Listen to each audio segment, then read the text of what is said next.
दोस्तों, स्वागत है आपका हमारे YouTube चैनल। तो आज हम बात करेंगे पीएफआई की और जानेंगे यह कितना जहरीला संगठन है और इसका लक्ष्य क्या है और इसका घिनौना सत्य क्या है।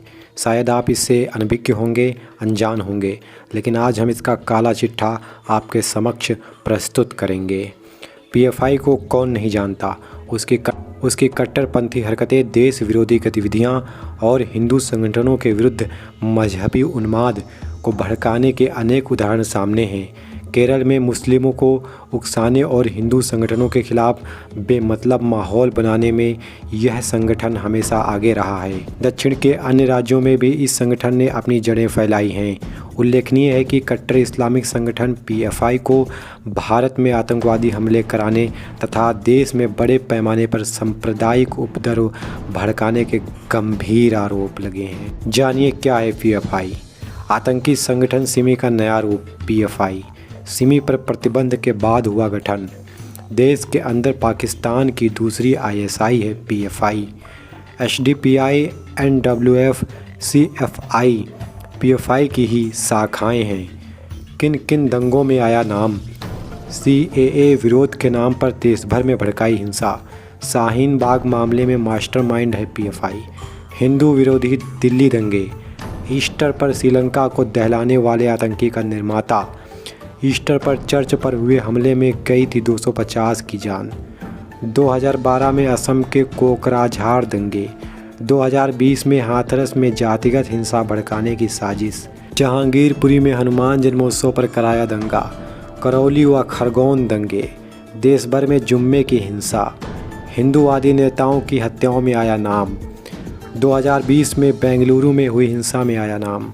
हिजाब के नाम पर कर्नाटक को सुलगाने की साजिश।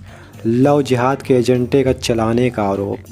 2017 में केरल की पुलिस ने एनआईए को सौंपे लव जिहाद के 94 मामले।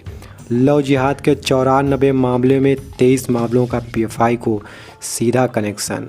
2012 में केरल ने हाईकोर्ट को दी जानकारी। हत्या के 27 मामलों का पीएफआई से सीधा कनेक्शन। 2013 में केरल के कन्नूर में झिड़ाली कैंप लगाने का आरोप। इसने गिरफ्तार किए 21 जिहादी देसी बम, तलवार बम बनाने का सामान बरामद। 2017 में स्टिंग ऑपरेशन में बेनकाब हुआ पीएफआई। साबक अहमद ने कबूली भारत को इस्लामिक स्टेट बनाने की बात। हाईकोर्ट ने पीएफआई को बताया चरमपंथी संगठन। केंद्रीय जांच एजेंसी ने 15 राज्यों में की छापेमारी। वहीं अब टेरर फंडिंग मामले में एनआई, ईडी और राज्य के पुलिस ने 15 राज्यों में 93 स्थानों पर छापा मारा है। पीएफआई के नेताओं और सदस्यों के खिलाफ मामलों में कार्रवाई की गई है। पीएफआई नेताओं और कैडरों की आतंकवाद और आतंकवादी गतिविधियों की फंडिंग में शामिल होने और लोगों को कट्टरपंथी बनाने के इनपुट मिले थे। इस आधार पर उनके खिलाफ कार्रवाई की गई है।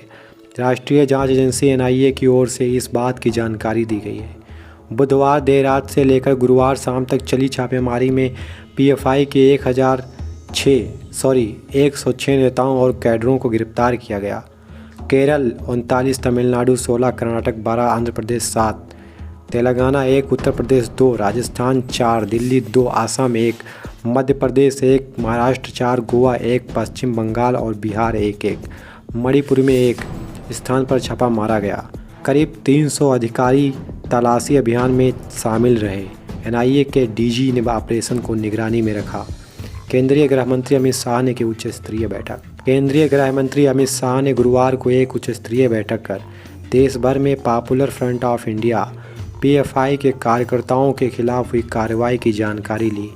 राष्ट्रीय जांच एजेंसी एनआईए और popular front of India PFI के ठिकानों पर हुई छापेमारी के बीच हुई इस बैठक को महत्वपूर्ण माना जा रहा है। वरिष्ठ अधिकारियों की माने तो अमित शाह की अध्यक्षता में हुई इस बैठक में पीएफआई से जुड़े परिसरों में की जा रही छापेमारी और आतंकवादियों के संदिग्धों के खिलाफ की गई कार्रवाई पर चर्चा की गई। इस उच्च स्तरीय बैठक में शाह के साथ राष्ट्रीय सुरक्षा सलाहकार एनएसए अजीत डोभाल, केंद्रीय गृह सचिव अजय भल्ला, एनआईए के महानिदेशक दिनकर गुप्ता समेत शीर्ष अधिकारी शामिल रहे। यह रहा एनआईए का काला चिट्ठा।